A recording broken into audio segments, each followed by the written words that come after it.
Muy buenos días, muy buenas tardes y muy buenas noches. Sed bienvenidos a otro programa de cine en Puro Vicio, cine y literatura. Hoy para hablar de la filmografía corta pero intensa de los hermanos Safdie me acompañan Abraham Echeverry y Hugo Guillén. ¿Cómo estáis? Muy bien, ¿qué tal? ¿Cómo estáis? Hola, buenas, ¿todo bien? Bueno, los hermanos Safdie son Josh y Ben Safdie, uno nació en el 84 y uno en el 86, y son dos de los directores que actualmente más prometen dentro del cine indie, dentro de la productora A24. Ya hablaremos de todo esto más adelante, pero nos vamos a centrar ahora al principio en sus dos películas, las dos películas que han dirigido, que son Good Time y Diamantes en Bruto. Good Time es del año 2017, dura apenas 1 hora y 40 minutos, un poquito menos. Está protagonizada por Robert Pattinson y por el propio Ben Safdie, y la sinopsis dice así, la hemos sacado de Filmafilm. Dice: después del robo chapucero de que un banco acabe con su hermano pequeño en prisión, Konstantin Mikas, Robert Pattinson, se embarca en una odisea a través del mundo subterráneo de la ciudad en un intento tan desesperado como peligroso por conseguir el dinero de la fianza para poder sacar a su hermano de la cárcel. Esta película fue al Festival de Cannes, a la sección oficial, y además ganó en los premios Independent Spirit cinco estatuillas importantes, entre ellas las de mejor película y las de mejor actor. También fue nominada a los Satellite Awards a mejor actor, y se puede encontrar en Netflix para quien la quiera ver. ¿Qué os parece esta película, que vosotros habíais visto antes que yo? Yo la he visto para el programa, vosotros la habéis visto hace tiempo y me la venís recomendando los dos. ¿Qué opiniones os generan? Si quieres empezar, Hugo. Sí, bueno, a mí personalmente la película me gustó mucho y creo que dentro de la filmografía de ambos directores, digo porque trabajan juntos siempre, pero de ambos dúo de directores, es la que a mí personalmente me generó más emociones. Yo creo que hace un trato bastante interesante sobre la relación entre hermanos y también sobre una temática en particular, que es lo de las deficiencias mentales, los problemas cognitivos que acaecen en muchas personas, como en este caso parece ser que el hermano tiene autismo y tal. Bueno, a mí la película es que me gusta mucho, no sé qué más deciros, sinceramente, porque ya ha dicho Guillermo todo respecto a la sinopsis. Abraham, ¿qué te parece a ti la película? Pues para mí, como iba comentando fuera de cámaras, para mí es la mejor de estos directores. Creo que aparte de eso es la consagración del protagonista, Robert Pattinson, como actor. Creo que con este papel dio un volantazo, ¿no?, a lo que iba haciendo de Crepúsculo y todas esas películas más juveniles. Y aparte de eso, creo que es una película que por fin culmina todo lo que llevan haciendo los hermanos Safdie desde antes, porque también ellos habían hecho ya unas cuantas películas del mismo estilo, más o menos, y donde perdón, se muestra lo que le gusta hacer a ellos, que es como mostrar la vida de forma cruda, ¿no? Las películas son muy crudas y muy la vida al límite del protagonista en sí. Y creo que aquí lo consiguen muy bien, e incluso mejor que para mí la posterior, que es la otra. Podemos encontrar varias similitudes, digamos, con lo que se ha llamado cine social en la historia del cine, que pueden ser, pues por ejemplo, las películas del neorrealismo italiano, por ejemplo, las películas de Vittorio De Sica, Umberto D., El ladrón de bicicletas, que son películas que trataban de reflejar la realidad social de ese momento de posguerra mundial, de pobreza en Italia, y lo hacía a través de historias sencillas, muy humanas, explorando las relaciones familiares, que es un poco lo que queda en esos momentos de catástrofe social, y donde también podemos encontrar varios rasgos comunes. El primero de todos, el naturalismo. Digamos que estas películas están todas rodadas de forma poco artificial. Por otro lado, el uso de actores no profesionales, que son algunas de las características. Por ejemplo, los hermanos Safdie, como veremos en la segunda película, incluso llegan a hacer cameos, ¿no? Como Kevin Garnett. De hecho, también en un documental previo a Good Time sale LeBron James, si no me equivoco. Con lo cual tiene esa característica también. Sus personajes son personajes de clase social baja, que aunque en algunos momentos entran en contacto con la clase social alta, evidenciando esas diferencias sociales, siempre queda patente por su vestimenta, por su lenguaje, a qué clase social pertenecen. En este programa ya hablamos los tres un día, por ejemplo, de David Simon, y otro día hablamos de Ari Aster, de Jordan Peele, de otra serie de directores. Quiero preguntaros a Hugo sobre si encuentras algún tipo de relación con el cine o las series de David Simon, que es también un director que trata temas sociales, que usa actores no profesionales, que tienen una especie de visión materialista, naturalista del cine. Y a Abraham le quiero preguntar después, primero contesta uno y después otro, a Abraham le quiero preguntar después un poco esa relación con otros directores de su generación que ya hemos tratado, como Ari Aster, qué tipo de relación pueden tener, aparte de que ambos han trabajado o trabajan con la misma productora, qué tipo de relación tienen a nivel visual, tipo de personajes, etcétera. Así que si quieres primero, Hugo, si encuentras o no, que puede ser que no, algún tipo de relación con David Simon, y luego Abraham, si encuentra algún tipo de relación con estos directores como Ari Aster que ya hemos tratado. Bueno, para responder a tu pregunta, yo creo que podemos encontrar ciertas relaciones entre el cine de Simon y el cine de los hermanos Safdie, porque sí que es cierto que tratan temas sociales, pero a diferencia entre una película y una serie también es notable, ¿no? Una serie, y en el caso de David Simon, que como ya hablamos en aquel programa, trata de estructurar una trama en base a un coral de personajes que integran tanto clases altas, clases bajas, diferentes estratos y minorías de la sociedad. En este caso, ambos directores llevan a cabo una estructura narrativa a partir de un personaje esencial o un par de personajes, como es el caso de Good Time, y yo creo que a partir de ahí desarrollan el mundo que van a tratar en esta obra en particular, la que sea, ¿no? Entonces, sí, podemos encontrar una similitud. Es un cine mucho más comprometido a la media de Hollywood, un cine con una libertad mayor para el trato de los conflictos sociales y que conserva un estado un poco más reivindicativo que la mayoría del cine propuesto por Hollywood actualmente. Pero eso no le quita que de algún modo no sea muy similar a David Simon. Sin embargo, yo creo que podría proponeros una similitud con un director español que también hay que coger con pinzas y guardar las distancias, pero sería, por ejemplo, relacionar una película como Good Times con Los lunes al sol de Fernando León de Aranoa. No sé si le encontráis una similitud aparente. Yo creo que también hay que tener cuidado comparando ambas películas o ambos directores, pero creo que aquí sí que podríamos encontrar este sello de autor, este desarrollo del conflicto social y quizás me parece una comparación un poco más cercana que con Simon. Bueno, yo creo que totalmente, es decir, es un director que también tiene esas preocupaciones sociales.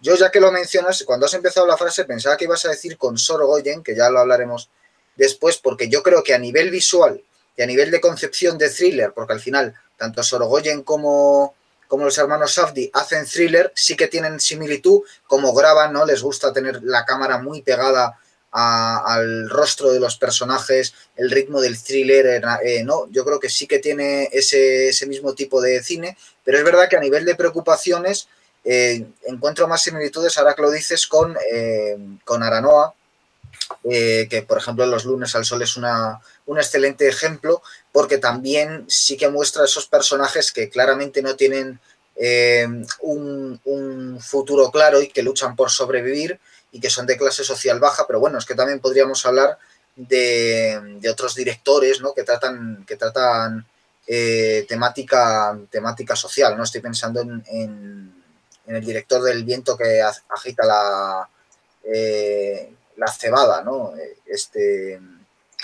Ken Loach, ¿no? Un director como Ken Loach también puede tener cierta similitud. Lo que pasa que al final el envoltorio, o sea, más que ellos, porque Aranoa y Ken Loach o Iciar Boyain son directores que al final lo que te cuentan es una historia bastante social. Ahí también has hecho muy bien la comparación con David Simon, que también, pero al final el envoltorio es el thriller, que es verdad que en David Simon no es así, pero sí que está un mundo violento, que por ejemplo en el cine de Ken Loach, también un poco por el entorno social, y en el cine de Aranoa y de Iciar Boyain, por ejemplo, no está ese entorno violento, esa relación con la droga, con las armas, y sin embargo en las películas de los Safdie o sí que hay, o en las series de David Simon sí que hay esa violencia. Es verdad que al final es un tema de entorno, es decir, aquí en Europa no te saca una pistola en la calle y allí sí, y entonces evidentemente eso incrementa la violencia a un nivel mucho mayor, pero vamos, me parece una comparación espléndida.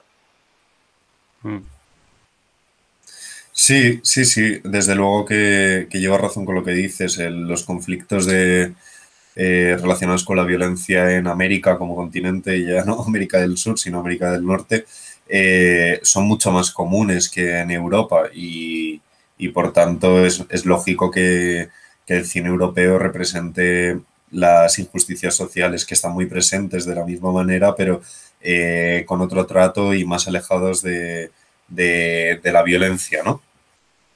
Te doy toda la razón respecto a la comparación que haces con Rodrigo Sorogoyen, porque sí que puede llegar a tener ciertas similitudes. Yo lo que discreparía sería en el ritmo a la hora de tratar un thriller. Los hermanos Safdie tienen una calma mucho más presente en su narrativa, o me parece a mí que están más cargadas por una intención poética en muchas ocasiones, y Sorogoyen le aporta un ritmo mucho más similar a Scorsese, que tampoco quiero decir que los hermanos Safdie hagan un cine específicamente lento ni nada, porque para nada, pero sí que es cierto que Sorogoyen tiene un ritmo adrenalínico, ¿no? Y eso es algo que es muy tangible en toda su obra cinematográfica. Y bueno, ya le paso el turno a Abraham, que seguramente quiera decir algo. Solo decir que Scorsese, de hecho, produce la segunda película, o sea, produce Diamantes en Bruto, o sea, seguramente él vio la primera película, luego entraremos en esa comparación, porque yo creo que por ejemplo, Good Time es una película muy similar a Malas Calles, en más de un asunto, o sea, que luego entraremos en eso, porque incluso podría considerarse una especie de remake de Malas Calles de Scorsese, pero sí, lo que comentábamos antes de Ari Aster y otros directores. Abraham, ¿tú cómo lo ves? Sí, antes de nada iba a decir, porque hablabas de ladrón de bicicletas y tal, pues en una entrevista que le hicieron a los hermanos Safdie, que la tengo por aquí, la que tenían que elegir sus películas favoritas, cogieron los DVD de Ladrón de Bicicletas, luego cogieron la de Los 400 Golpes, de la que hablábamos el otro día, diciendo que eran dos de sus favoritas, y luego Robert Bresson. Y en lo que me preguntas, para mí con Ari Aster no te sabría decir porque no veo mucha similitud ahora mismo, pero sí se me ocurren otros directores que pertenecen a A24, que han trabajado con la productora A24, como son la reciente Eliza Hittman, que es la que hizo una película que se estrenó el año pasado, en 2020, que se llama, en español creo que era Nunca, a veces, siempre, o algo así. Pues es una película que también trata un tema social de manera muy cruda, que es el tema del aborto, y lo hace al igual que los hermanos Safdie, con una protagonista que tiene que buscarse la vida así de manera, pues, bueno, por ella misma, pero con un tiempo limitado, ¿no? Y luego también tenía otros directores apuntados, como son bueno, del que hablamos una vez, Sean Baker, que también trata temas, bueno, que hace cine humanista, y le encuentro mucha similitud con Harmony Korine, ¿sabéis? ¿Le conocéis? El de Spring Breakers, la película. Sí, sí, sí. Sí, yo creo que ahí la comparación también está muy bien hecha, porque empieza también con una escena de atraco. Bueno, Sí. Good Time no, pero tiene un atraco. Y sí, también es ese mismo tipo de personajes, ¿no? En ese caso lo interpreta James Franco, pero es un personaje que ya por la propia caracterización del personaje, o sea, consiguen que James Franco no se parezca a James Franco, ¿no? Que es un sex symbol, de la misma forma que en Good Time consiguen que Robert Pattinson no se parezca a Robert Pattinson, que también es un sex symbol, ¿no? Y consiguen convertirlos en personajes inmorales, porque James Franco en esa película es proxeneta, y hacen también un retrato social, ¿no? Y yo creo que es una comparación muy buena esa. Y luego con Ari Aster, no sé si tú ves alguna similitud con Ari Aster o... No, bueno, a ver, similitud sí, es decir, justo iba a hablaros de un artículo que hay, un spin-off de Jorge Luser, se llama, y dice dos cosas que me gustaría sacar aquí. Una es la crítica que hace a dos escenas de Good Time, de la película, que es una escena en la que parece que se va a acostar con una chica de 15 años, de hecho es la intención del protagonista, y otra es cuando le dan ácido a un guardia de seguridad, al que noquean, que está haciendo su trabajo, obviamente, y le dan ácido, ¿no? Y entonces el hombre empieza a alucinar. Entonces dice que eso le parece cierta inmoralidad. Ese sería un asunto que es, bueno, si entendéis que eso es una crítica a la película o no. Y lo segundo es que él dice al principio de este artículo que los hermanos Safdie son la gran, lo dice literalmente, la gran esperanza blanca de la cultura millennial. Yo creo que en ese sentido A24 y toda esta serie de directores son de alguna forma la gran esperanza blanca a nivel cinematográfico de la cultura millennial, es decir, que igual que en otros tiempos, yo me imagino que en los 60 los jóvenes españoles lo que les gustaría era la Nouvelle Vague, ¿no? Y estarían ahí encantados, y luego pues el free cinema inglés y otro tipo de películas. Sí que yo puedo encontrar que para la cultura millennial, para aquel que es cinéfilo, el tipo de director que le puede gustar son los que tú has nombrado, Abraham, que son los de A24, ¿no? Y entre ellos sí que estaría Ari Aster. Y eso sí que se nota, aparte de que, por ejemplo, a nivel visual son directores bastante potentes todos ellos, y digamos que saben de cine, o sea, y son bastante poco espontáneos, o sea, sino que están bastante trabajadas sus películas. Yo diría que también los personajes que retratan al final son todos también cercanos en edad a los millennials, o sea, es un poco que ya los millennials empiezan a retratarse a sí mismos. Difícilmente vemos que en sus películas algún protagonista tenga más de 30 años, es difícil. Y estos directores son del 84 y del 86, es decir, que incluso están retratando a gente o de su edad o incluso un poquito más joven que ellos. Y, en fin, eso es un poco la similitud que yo veo, es esa. Y también el proyecto de A24, yo creo que son unos productores que saben mucho de cine, que es algo que yo echaba de menos, es decir, yo tengo la sensación de que en buena parte de la culpa del mal cine que hay es por la mala crítica, por los espectadores que no están educados y por los productores que, por ejemplo, en España pues van a lo que hace dinero y no les importa hacer 80.000 comedias tontas iguales la una a la otra para ver si alguna es el pelotazo de la temporada, y que en cambio parece que no saben de cine. Y aquí se trata de una empresa que está apostando por autores jóvenes, por proyectos arriesgados, por un tipo de cine con unas características muy concretas, dentro de las cuales hay una variedad enorme, porque no tiene nada que ver Sean Baker, por ejemplo, con Ari Aster, ¿no? Y sin embargo están ahí. Y yo qué sé, bueno, están Sofía Coppola, o sea, también han cogido a gente de distintas edades, y es un proyecto para mí muy interesante, y yo sí que creo que es la gran esperanza blanca de la cultura millennial a nivel cinematográfico, como dice Jorge Luser. Y además, creo que dentro de este marco, los hermanos Safdie son los que al final han cogido el género más puramente comercial, es decir, el género de Hitchcock, el thriller, ¿no? Y al final es el que están tratando con más potencia. Pero bueno, no sé qué opináis tanto de estas dos escenas controvertidas como de esa idea de la gran esperanza de la cultura millennial, si es que existe una cultura millennial. Pues ahora que lo dices, es cierto eso de que a mí al menos no se me ocurre una película de A24, bueno, Hereditary quizás, pero que sea protagonizada bueno, que tenga como protagonista a alguien mayor de 30 años es complicado. De hecho, hay películas que representan muy bien la sociedad millennial, como es la de Waves, que es de A24 también, y American Honey también, otra película. Y es un tema que suelen tratar mucho en la filmografía de la productora y sí, creo que los hermanos Safdie han tirado por eso, por el thriller, ¿no? Y creo que no sé si hay algún otro director que lo haga, pero yo creo que ahora mismo son los que más lo hacen mejor dentro de esa productora, sí. Bueno, si te parece, Guillermo, podría introducir ahora un poco en qué consistió el proyecto de A24 Sí. y de ahí puedo enlazar mi respuesta más fácilmente para contextualizar un poco la situación y lo que quiero decir.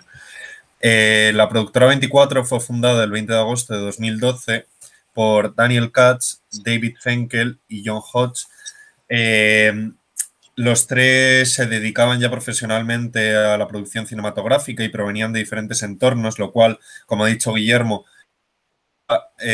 bastante notoria esta intención de crear una productora fundada por gente que sabía de cine y que se dedicaba al cine profesionalmente, no únicamente fundadores de una empresa, por así decirlo, como es el caso de muchas de las productoras de Hollywood.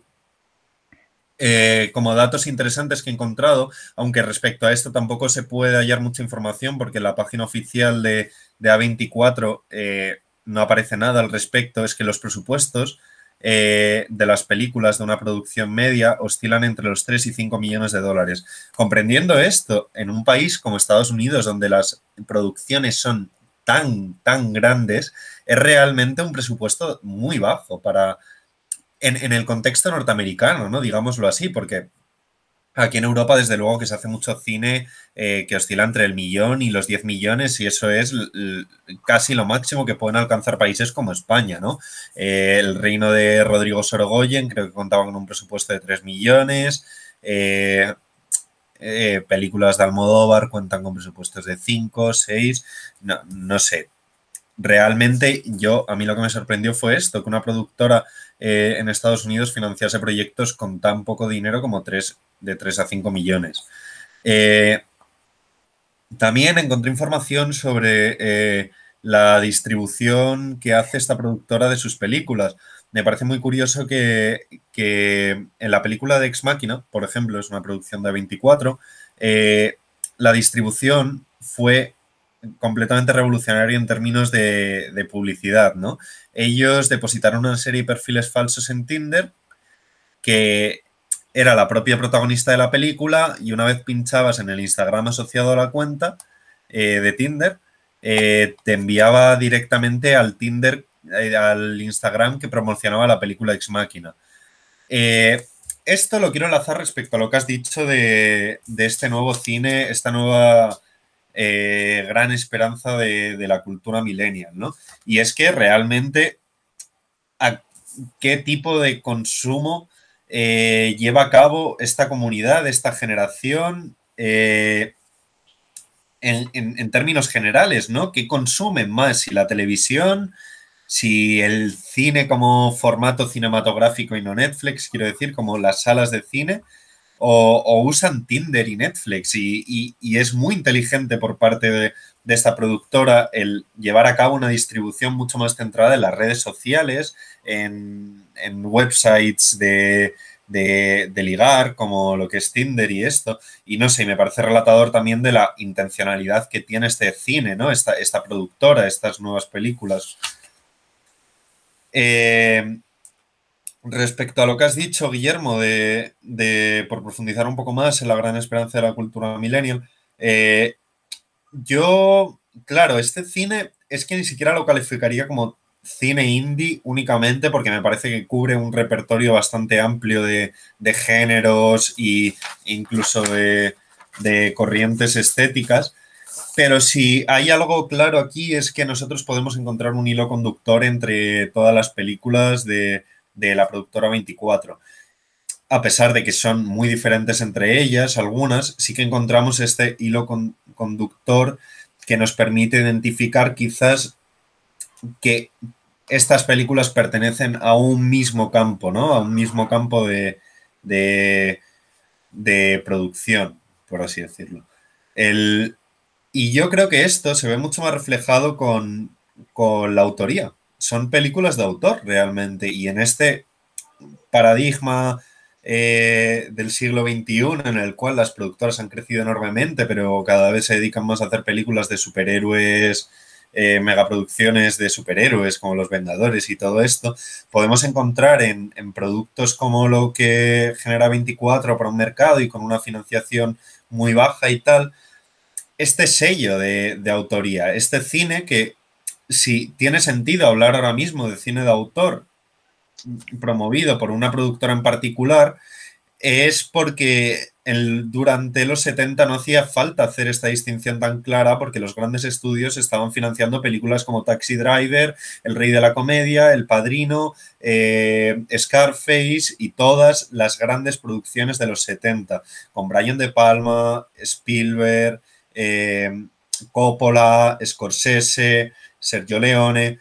Entonces, creo que es un tema que sería curioso hablar y ahora si os apetece lo sacamos a debate, cómo el cine de los 70 revolucionó por completo este llamado nuevo cine americano y cómo el cine de autor se mezcló un poco con las grandes producciones hollywoodienses y cómo en la posterior decadencia de este cine han surgido productoras como 24 que han rescatado, más allá de un cine millennial, de un cine indie, un cine de autor, un cine de verdadero valor creativo, que no está fundado únicamente en estadísticas de mercado y que se dedican a crear un producto que de verdad tiene un valor y una libertad de algún modo creativa para poder sacar muchos temas a relucir de interés público. Y ahora os doy la palabra, que me gustaría escuchar vuestra opinión respecto a lo que he dicho. Bueno, si quieres decir algo, Abraham. ¿Tú quieres? Te doy la palabra a ti. Empieza tú si quieres. Pues totalmente de acuerdo con lo que comentas, Hugo. Hay un libro de Peter Biscuit, que es Moteros Tranquilos, Toros Salvajes, que precisamente habla de esa generación del New Hollywood que yo realmente, aunque me gusta mucho el cine clásico, yo creo que la mejor década del cine seguramente sea entre los 40 y los 50, sí que creo que no ha habido una generación de cinéfilos detrás de una cámara tan grande como la de esta gente. Es decir, John Ford o Howard Hawks sabían de cine, pero no habían consumido tanto cine, porque evidentemente el cine no tenía tanto desarrollo. O sea, es evidente que era gente autodidacta que se pasaba, que habían visto 1000 películas, pero muchos de ellos tenían ya una vida, como por ejemplo John Huston, muy apasionante, y como para hacer películas, ¿no? No hay más que ver Cazador Blanco, Corazón Negro de Clint Eastwood, para saber a lo que me refiero.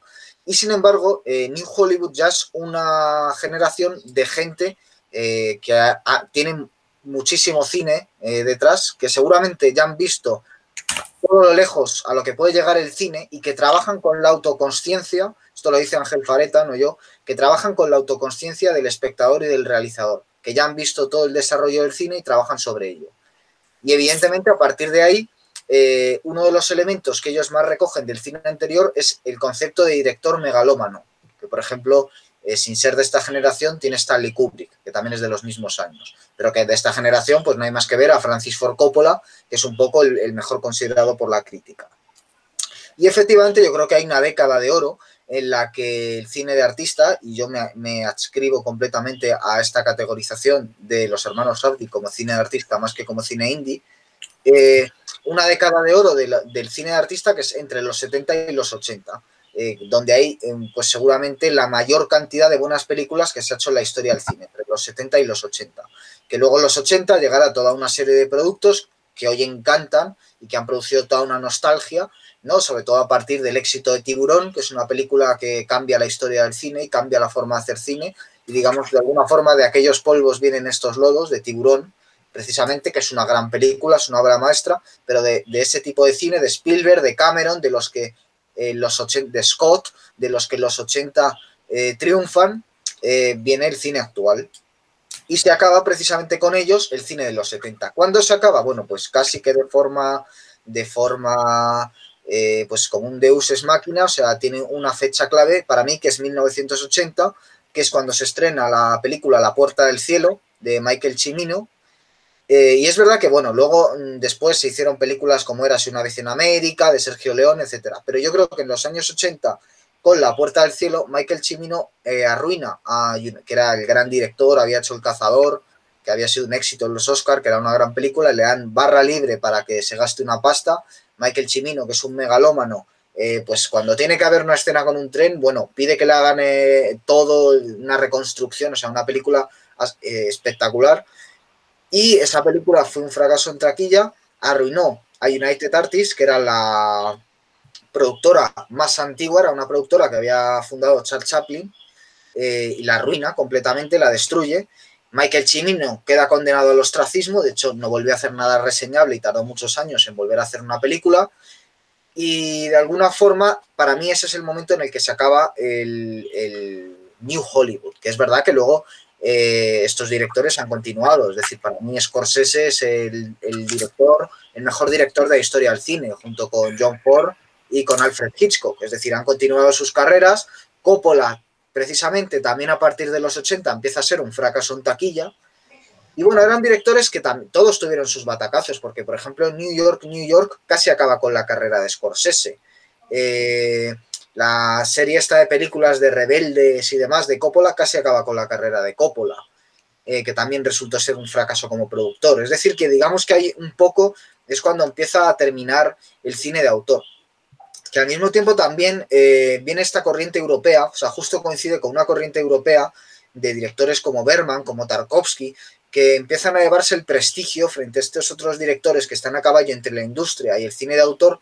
Digamos que el cine de autor se lo apropia una serie de directores europeos jaleados por Cahiers du Cinéma, que también se dan autobombo a sí mismo, a Godard, a Truffaut, etcétera. Y yo creo que se crea una polarización, es decir, por un lado tenemos el cine de industria con Tiburón y ese tipo de películas, y por otro tenemos el cine de autor con Bergman. Entonces son dos extremos, y ese punto intermedio que eran este tipo de películas, digamos que cada vez van siendo más vapuleadas. Y ahora ya por enlazar con lo que estamos hablando, yo creo que A24 es, después de muchos años a la sombra, es verdad que en los 90 hay un estallido de películas que dentro de la industria hacen muy buen cine de autor, pero no teníamos un proyecto de diseño por parte de una productora que diga, no, mi sello va a estar limpio de bazofia. Y de hecho, además, que consigan en tantas películas, y tengo aquí que han trabajado con Sofía Coppola, con Anton Egoyan, con Kevin Smith, han hecho películas como Enemy, como Under the Skin, como El año más violento, como Ex Máquina que citaba antes Hugo, como La bruja, como Green Room, como Langosta, como El sacrificio de un ciervo sagrado, como El bosque de los sueños, como Moonlight, que ganó el Oscar a mejor película y fue un poco el momento de la consagración, ¿no? Como The Florida Project, que ha citado antes Abraham, como The Disaster Artist, como Lady Bird, o como Under the Silver Lake, que para mí de las que he visto es la que más me gusta. En fin, o sea, una serie de películas extraordinarias y tienen un sello bastante limpio. Abraham se ha visto bastante más que yo y él lo podrá decir mejor, pero desde luego, como él mismo ha dicho, es muy difícil encontrar películas mejores. O sea, que ese sería un poco el recorrido que yo haría para ver lo que esto supone dentro incluso me atrevería a decir, de la historia del cine reciente. Y además me parece que también considerarlo la esperanza blanca del cine, de la cultura millennial, significa que la cultura millennial no es solo reggaetón. O sea, quiero decir que muchas veces desde los medios oficiales y desde unos críticos que ya tienen una edad, se ve a los millennials como unos imbéciles. Nosotros seguramente seamos millennials, o sea que en ese caso han acertado, pero hay gente que está haciendo productos buenos y que tiene interés por el arte y por el buen cine y por la buena literatura dentro de esta generación. Tardaremos 10 o 20 años en ver los productos artísticos auténticamente hechos por gente millennial, pero desde luego en su consumo no todo es Netflix, series malas, series tontas, lo que te indican que veas, lo que te indiquen que pienses, sino que también hay reductos de gente que consume películas como las producidas por A24 y que con su dinero y con su consumo genera películas como las producidas por A24, ¿no? Sí, de hecho yo creo que ahora mismo, si pensamos en alguna productora destacable, yo creo que A24 sería la que sería sinónimo de calidad, ¿no? Ahora mismo. Yo creo que, de hecho, actualmente está teniendo películas que están siendo nominadas a los Oscars, como dices tú, Lady Bird o Moonlight. Este año que seguramente están hablando mucho de Minari, una película de un director, creo que es coreano. Y sí, yo creo que aparte de eso, ya se me fue lo que iba a decir. Bueno, sí, no sé, con respecto a A24, ¿no? Que estábamos hablando y es el tipo de consumidor también de esas películas, ¿no? Pero no sé si queréis añadir alguna cosa más antes de pasar. Bueno. Ya se me ha ocurrido. Iba a decir una anécdota que era la directora de Farewell, que es una película que ganó otros festivales que no me acuerdo ahora muy bien, pero es una mujer que estuvo buscando financiación para su película y nadie se la daba. De hecho, las grandes productoras, al ser una película con subtítulos, porque es una película biográfica sobre algo que le pasó a su familia, pues la rechazaban de inmediato, ¿no? Y le decían, vete a hacerlo con una productora china. Y la productora china le decía a ella que estaba muy bien la historia, pero que en vez, ellos, al ser una productora china, ¿por qué no cambiar la historia y quitar a todos los chinos y hacerlo sobre americanos? Que tendría mucho más éxito en China. Y lo que hizo fue financiarla con otra productora, ganar el festival aquel, y tuvo dos ofertas sobre la mesa, que una era de Netflix, que triplicaba a la oferta de la otra productora, que era 24, que al final fue la que se hizo con los derechos de la película. Y la razón de esta mujer, que se llama Lulu Wang, la mujer de hecho de Barry Jenkins, el de Moonlight, su razón es que al ser ella una directora Nobel, ¿no? Una directora que es su primera película, creo, necesita una productora que le permita tener un legado, un sello personal, ¿no? Y en el caso de Netflix, el problema es que haces una película, pero al final pues se pierde entre todo lo que hay por ahí, ¿no? Y si queréis comentar algo sobre eso. Sí, yo respecto a vuestras opiniones he sacado en claro una gran distinción, y es el cine comercial y el cine de autor, ¿no? Que es el eterno debate entre la gente, entre la crítica cinematográfica, entre el consumidor medio de cine. Y aquí me gustaría aclarar una cosa, es esta diferencia que has señalado tú antes, Guillermo, entre el cine que se hizo a partir de los 70, que es aquel cine que juega entre dos mundos, es el cine de las producciones hollywoodienses con una dimensión comercial, pero a la vez salvaguardando toda esta gran influencia que tienen estos autores como Scorsese, de la Nouvelle Vague, del neorrealismo italiano, de tanto de Rossellini, de Truffaut, de Godard, y esta nueva dimensión comercial. Voy a hacer una cita muy cutre porque no recuerdo quién lo mencionó, pero uno de los grandes pavores de la intelectualidad literaria es que el cine pueda llegar a grandes masas, ¿no? Y claro, aquí nos enfrentamos a un gran conflicto, porque el cine de Tarkovsky, desde luego que no llega a las mismas masas que llegó Taxi Driver en su época, tratando un tema tan conflictivo en la América, contextualizando en la América de la posguerra, de después de la guerra de Vietnam, ¿no? Y yo creo que este gran esplendor del nuevo Hollywood que surgió en los 70 sí que permitió abrir un camino para todos estos directores que querían plasmar unas realidades con muchísima más libertad de voz, con gran interés en profundizar en la condición humana sin medios de censura, que no es una censura política autoritaria, sino una censura en cuanto a niveles de producción, ¿no? Porque el cine, tal y como lo conocemos todo, es dinero. El cine se realiza a través del dinero y de mucho dinero, de un presupuesto.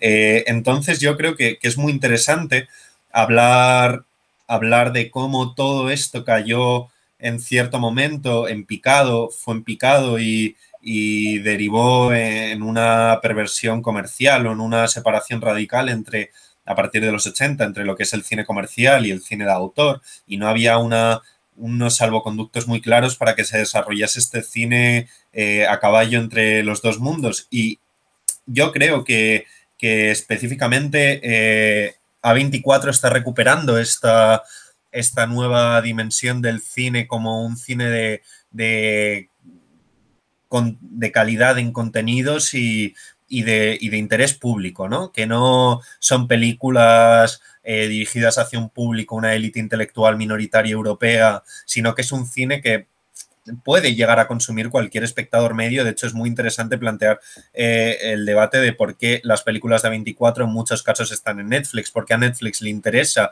adquirir los derechos de distribución de estas películas, cuando no le interesa adquirir los derechos de distribución de muchas películas del cine de autor europeo, ¿no? Y luego también quería plantear una duda en base a una anécdota, y es que en una de estas mesas redondas del Hollywood Reporter, Scorsese habla de los problemas que se enfrentaron a la hora de buscar una financiación para la película del irlandés, que tardaron años y años y años en lograr la financiación que necesitaban para llevar a cabo la película, hasta el punto en el que ellos tenían planteado grabar la película sin ningún tipo de efectos especiales, porque los efectos estos tan conocidos de la rejuvenecización artificial y todo, porque ellos pensaban que lo iban a poder hacer hace ya años, cuando todavía era posible grabar con los actores en su estado natural, ¿no? Y me parece curioso cómo autores consagrados como Scorsese han tenido dificultades después de este esplendor del cine en encontrar una financiación para realizar estas películas, ¿no? Y que sí que son películas de gran presupuesto, pero no comprendes muy bien cómo pudo haber una brecha tan radical entre estos periodos históricos para el cine. Y bueno, no sé qué opináis al respecto. Dejo la duda abierta. Bueno, Scorsese es que siempre ha ido mal en taquilla. O sea, de hecho, la película más taquillera de Scorsese es El Lobo de Wall Street, pero Scorsese es uno de los directores que más batacazos económicos se ha dado en la historia del cine. El Aviador, Kundun, o sea, se ha dado más leches que vamos. En cuanto al cine, al final nosotros estamos centrándonos en una de las, para mí el cine se puede estudiar desde 3 puntos de vista. Por supuesto el historiográfico, pero el cine en cuanto cine se puede estudiar como técnica, se puede estudiar como industria y se puede estudiar como arte. Y yo creo que en este caso nos estamos centrando, y está bien, porque estamos hablando de una productora como industria, que a veces sencillamente se desdeña desde el punto de vista intelectual, y me parece bien que metamos ahí el dedo en la llaga. Y luego la otra puntualización que antes decía Abraham, ¿no? de que prácticamente A24 está sola.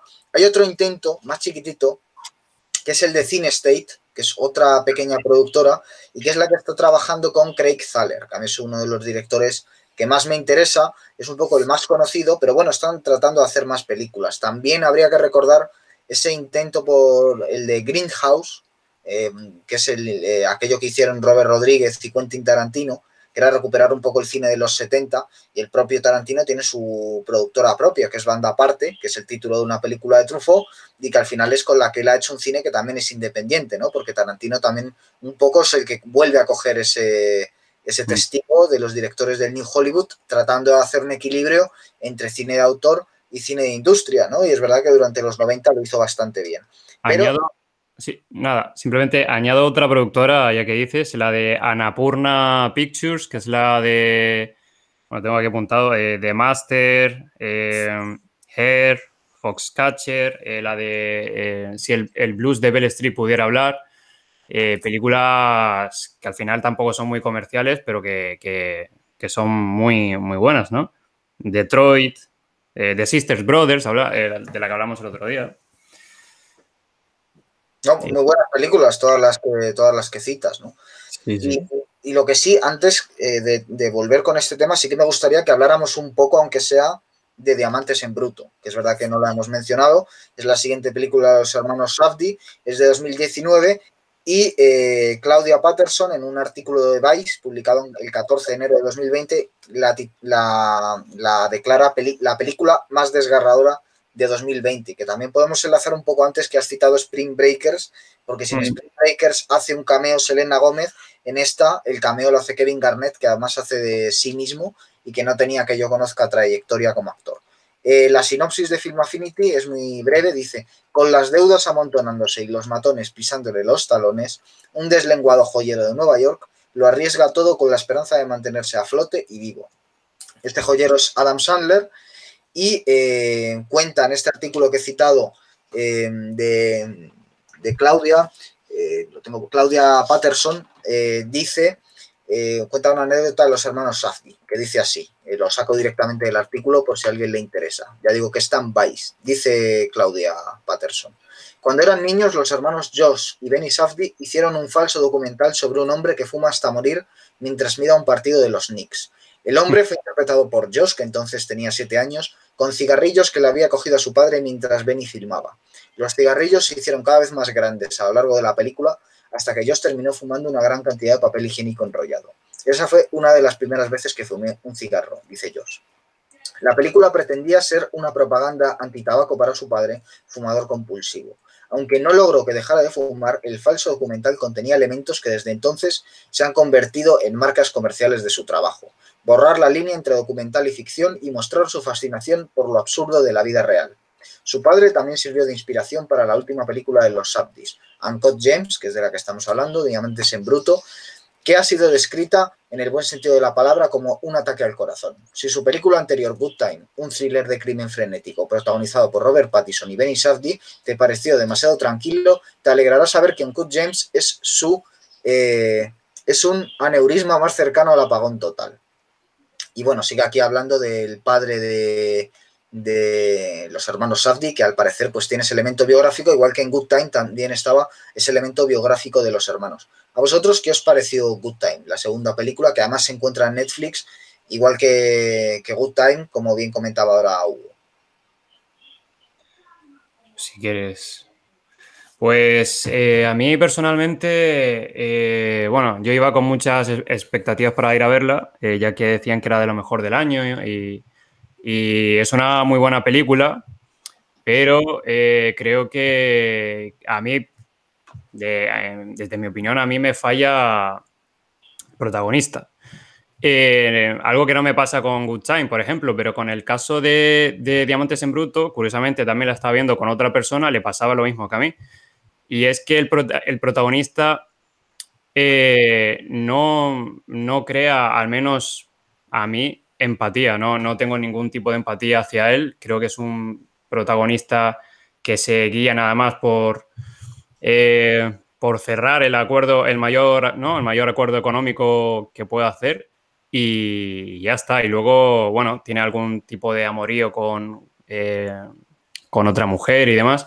Pero al contrario que en Good Time, que en la que había una relación entre hermanos, ¿no? Y había un vínculo emocional ahí que importaba y que te hacía, pues eso, empatizar mucho más. Me pasa lo mismo también como en películas con Christopher Nolan, ¿no? Si comparamos Tenet con Origen, por ejemplo, ahí en Tenet el protagonista pues simplemente busca hacer una misión y no existe ningún tipo de emoción, ¿no? O de que te haga empatizar con él, sino más la película ¿cómo se dice? Se basa solamente en el argumento, ¿no? Y deja de lado, para mí, el desarrollo del protagonista. Y en el caso de Good Time de Diamantes en Bruto me pasa eso, que para mí Adam Sandler es un protagonista que me da igual que lo que le pase, porque ya le pasan tantas cosas, pero es porque él mismo se lo busca, ¿no? Al final. Y no es algo que cree preocupación para mí en el espectador, sino aparte de las situaciones que sí lo son, que son agobiantes, pero al mismo tiempo me parecen aún más agobiantes y más peligrosas, por así decirlo, las de Good Time. Y nada, yo creo que eso, que es muy, muy buena descripción, definición eso, lo del ataque a corazón. Yo había leído que era como la película que más se puede parecer a un ataque de ansiedad, que viene a ser lo mismo, ¿no? Y nada, básicamente que para mí está bien, pero por debajo de su anterior película de los hermanos Safdie. Sí. Hugo, ¿qué te pareció a ti?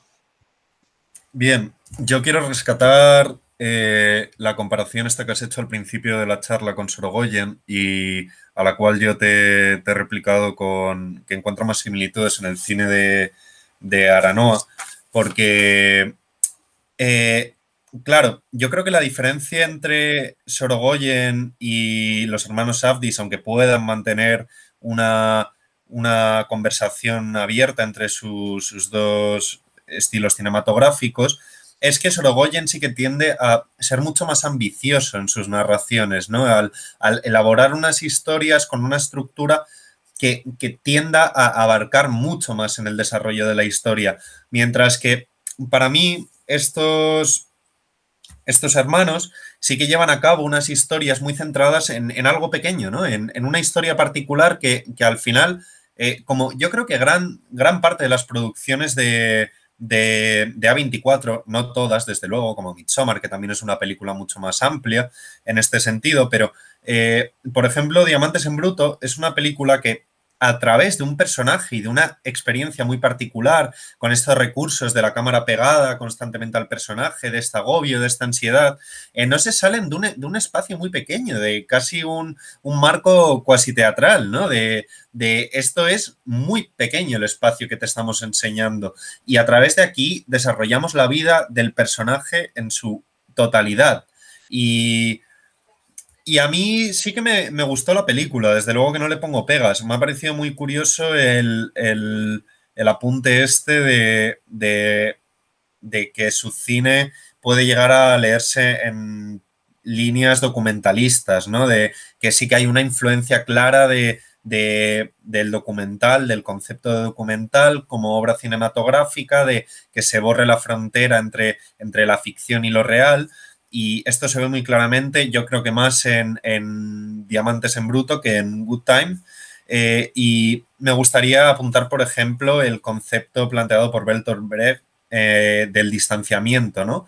Que creo que es una cosa que, respecto a lo que ha dicho Abraham, de la incapacidad de empatizar con el personaje de Adam Sandler en la película, se da en esta película. Tú no empatizas, o al menos personalmente yo tampoco era capaz de empatizar con él porque te lo enseñaban desde fuera. Era, este hombre se está jodiendo la vida a sí mismo porque no entiende el valor que tiene el dinero o el poder que envuelve detrás de él, la violencia que le trae a él en su situación particular, el jugar de la manera en la que juega con el dinero, en jugar de una manera tanto metafórica como literalmente, porque él apuesta el dinero que debe.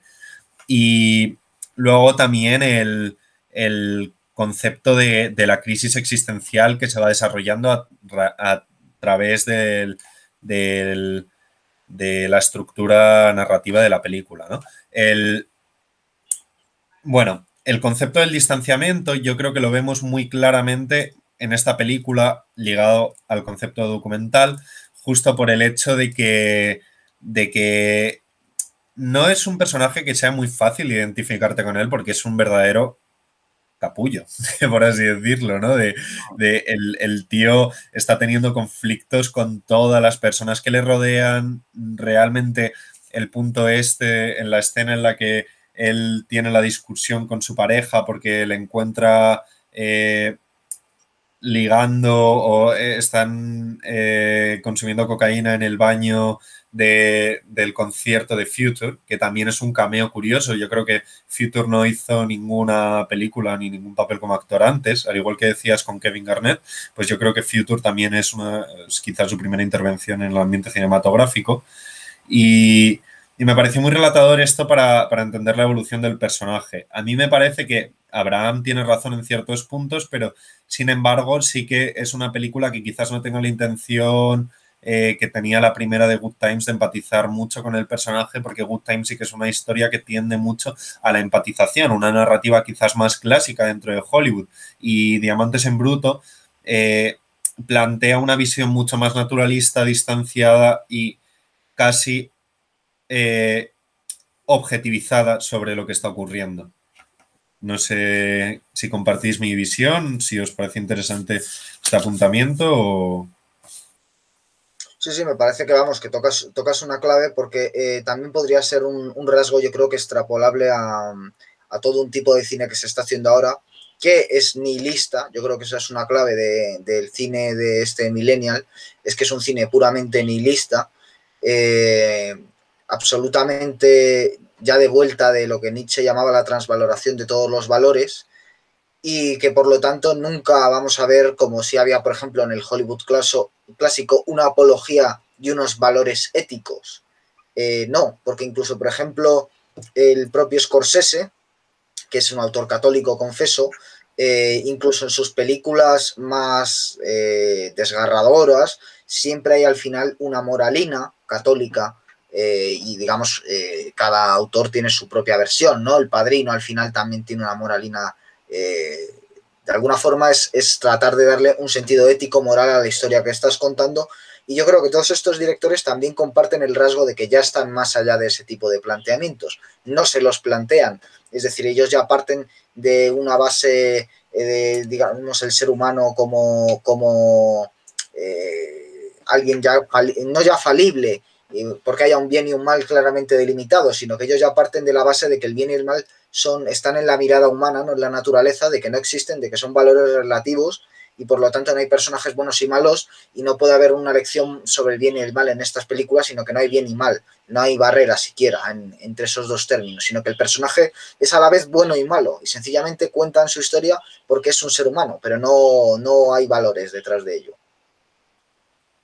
Claro, yo quiero apuntar una cosa respecto a esto. En la entrevista que tienen, bueno, en el debate abierto que tienen los hermanos Safdie y Ari Aster, ellos mencionan cómo tratan el tema de Scorsese. Tiene una entrevista a Ari Aster y los hermanos Safdie hablando de Scorsese explícitamente, ¿no?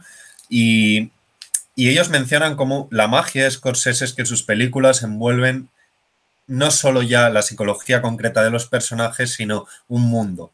Él te intenta representar el mundo en estas pequeñas partículas de personajes, ¿no?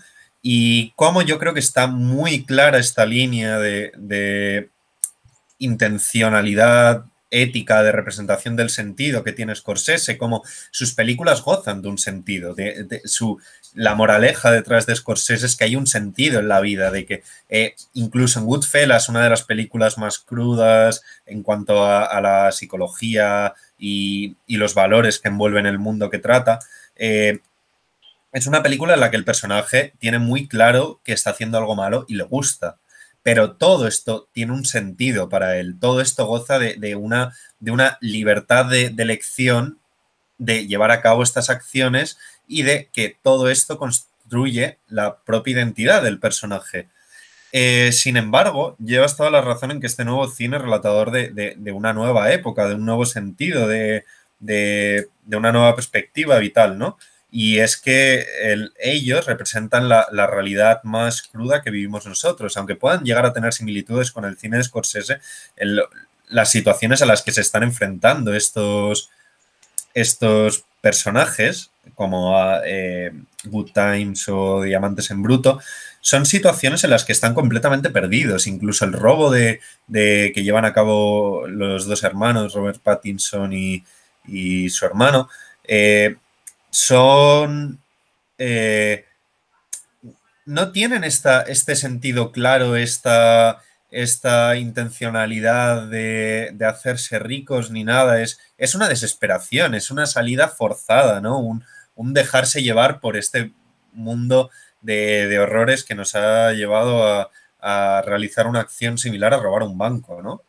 Y sí, creo que llevas toda la razón. Supongo que Abraham querrá apuntar algo. No, nada. Sí.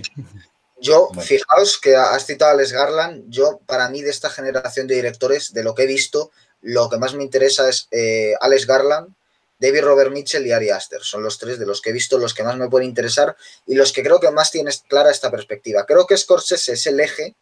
Creo que Paul Thomas Anderson es el intermediario, es decir, es el que introduce todo, hace una versión nihilista de Scorsese y con sus muchísimas variantes, y luego todos estos vienen de ahí. Creo que hay una película que está claramente influida por, sobre todo, Good Time, que es Joker, de Todd Phillips. O sea, creo que, aparte de toda la influencia de Scorsese que hay en esa película, creo que Joker de Todd Phillips, la forma de tratamiento que tiene del personaje, de los conflictos sociales, es muy deudora de los hermanos Safdie, creo que es algo que no se ha señalado lo suficiente.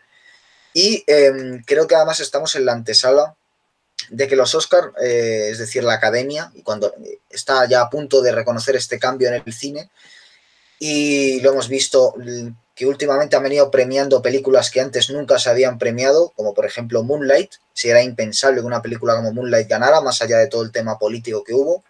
Creo que una película como Parásitos, más allá de todas mis diferencias con ella, es impensable que una película así ganara. Y creo que no tardaremos mucho incluso en ver cómo una película de Ari Aster de terror o una película de Alex Garland de ciencia ficción puedan alzarse con una estatuilla. Es más, este año probablemente la película que lo gane sea Mank, que para mí es una película muy mediocre, pero es una película hecha por Netflix. Y puede que eso ya directamente sea lo que veamos este año, seguramente con una película que es menos justo que gane con respecto a otras como El propio Irlandés o Roma, pero que yo creo que ya directamente será el innegable paso a una nueva etapa en la historia de la Academia de Hollywood. Y yo creo que hay A24 y directores como los hermanos Safdie van a ser claves. No sé si queréis añadir alguna cosa más, que se nos va echando el tiempo encima, pero de comentar de este aspecto, de otro, de la película, de los directores, etcétera. Bueno, yo iba a decir que hablabas de los Oscars de ahora. Yo creo que hay una película que está con muchas papeletas para ganar el premio, que es la de Nomadland, que es la de la directora de The Rider, que es así, sé que Hugo la ha visto, ¿no? Pues esa es mi apuesta. Creo que esa es la que va a ganar. Bueno, ya hablaremos de los Oscars, o sea que Sí, deberíamos, sí. estaremos ahí atentos, pero bueno, también se va viendo, para quien haya seguido estos programas, se va viendo que estamos tratando mucho a los directores de esta generación y seguramente seguiremos haciendo programas. Yo creo que a Spring Breaker hay que hacerle un programa, al cine de Alex Garland hay que hacerle un programa, al cine de David Robert Mitchell hay que hacerle un programa, o sea que seguiremos trabajando estos directores. Y Hugo, no sé si quieres añadir alguna cosa. No, yo creo que ya he intervenido suficiente. Bueno, pues hasta aquí llega el programa de hoy. Muchas gracias por vuestra presencia, chicos. Muchas gracias a los espectadores por vuestro tiempo y atención. Volvemos la semana que viene con más programas sobre cine. Si os ha gustado el vídeo, ya sabéis que os podéis suscribir, le podéis dar a me gusta.